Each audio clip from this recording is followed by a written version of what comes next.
Bonjour chers élèves, aujourd'hui notre leçon est intitulée « Étude de la fonction logarithme népérien ». À la fin de cette séquence, vous devez être capable d'étudier les limites de la fonction logarithme népérien. La fonction logarithme népérien est définie sur R étoile plus et à valeur dans l'ensemble R.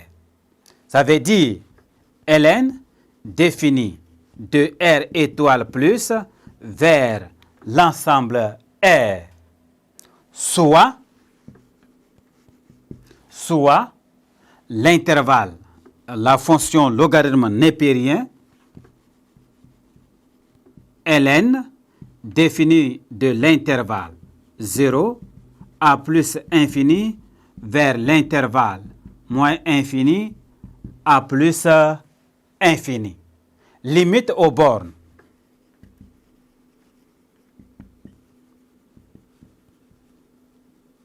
Aux bornes 0 et plus infini.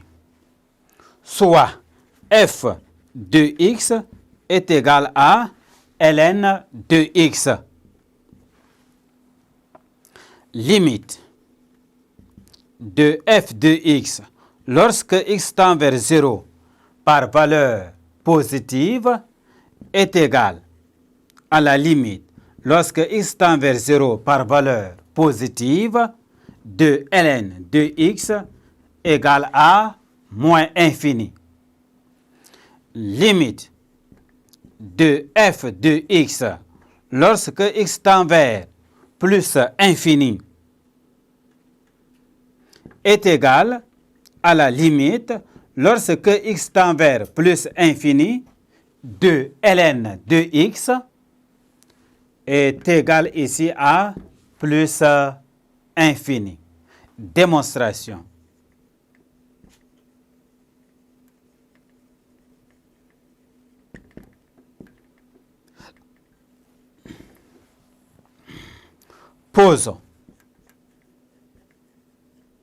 Posons ici grand X est égal à 1 sur X. Cela entraîne que le petit x est égal à 1 sur grand X. Si le petit x tend vers 0 par valeur positive, cela entraîne que grand X tend vers plus infini.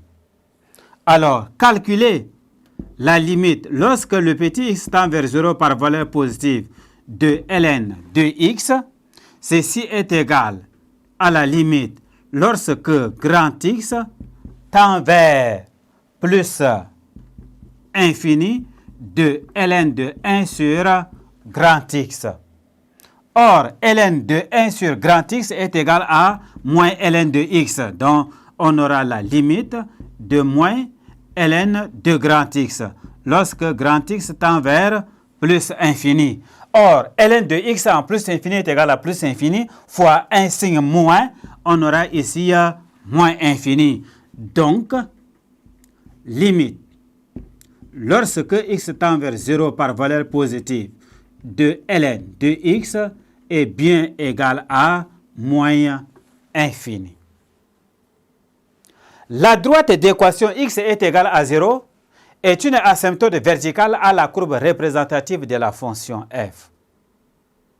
Comme la limite de ln de x lorsque x tend vers plus infini est égale à plus infini, alors la courbe de f admet une branche infinie en plus infini. C'est pourquoi on va calculer la limite de f de x sur x lorsque x tend vers plus infini.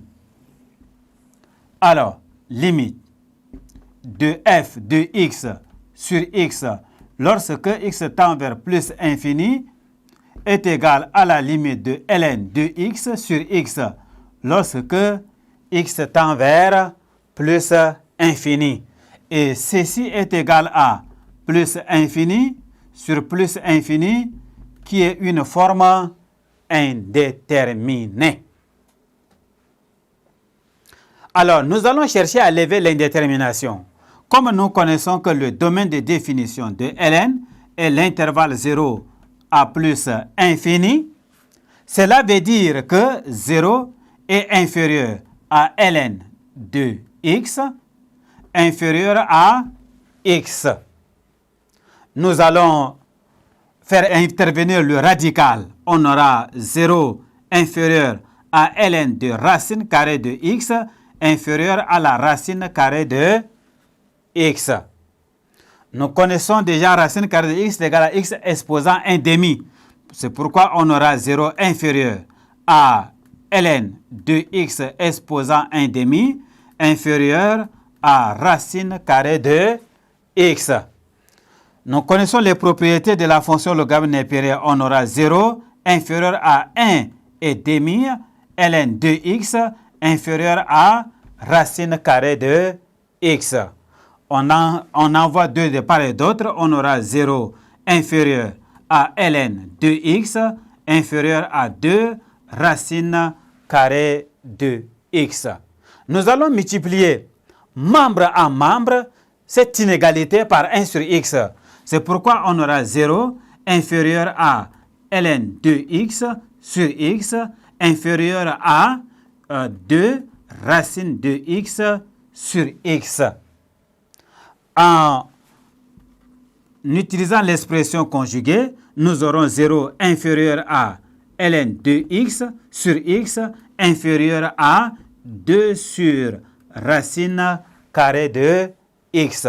Or, limite, lorsque x tend vers plus infini de 2 sur racine carrée de x est égal à 0.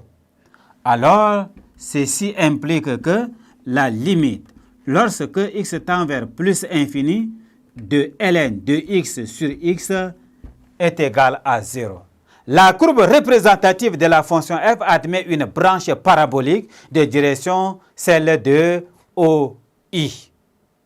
Merci, chers élèves, de m'avoir prêté attention. Au revoir et à la séance prochaine.